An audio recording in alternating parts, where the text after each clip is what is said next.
Balai Besar Meteorologi, Klimatologi, dan Geofisika Wilayah 3 Denpasar mengeluarkan peringatan dini potensi terjadinya banjirop di sejumlah pantai.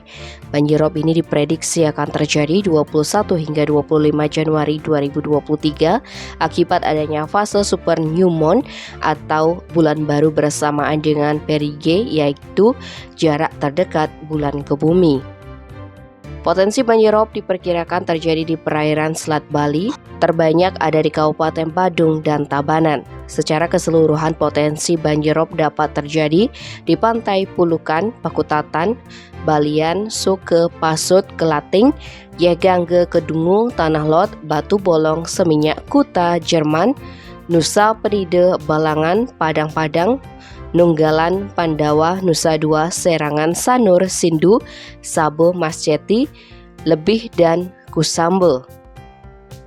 Koordinator Bidang Data dan Informasi BMKG Wilayah 3 Denpasar, Inyoman Wiryajaya mengatakan BMKG Pusat telah mengeluarkan peringatan dini terkait adanya potensi banjirop di Indonesia, termasuk Bali. Potensi banjirop ini diperkirakan terjadi akibat adanya faktor astronomi.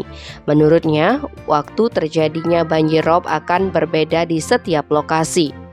Ketinggian gelombang diprediksi mencapai 0,5 hingga 2,5 meter di perairan utara, sedangkan di selatan Bali sekitar 1 hingga 3 meter. Atas adanya potensi banjirop ini, Wiryajaya mengimbau masyarakat yang tinggal di pesisir maupun melaksanakan aktivitas di sekitar pantai agar berhati-hati dan waspada.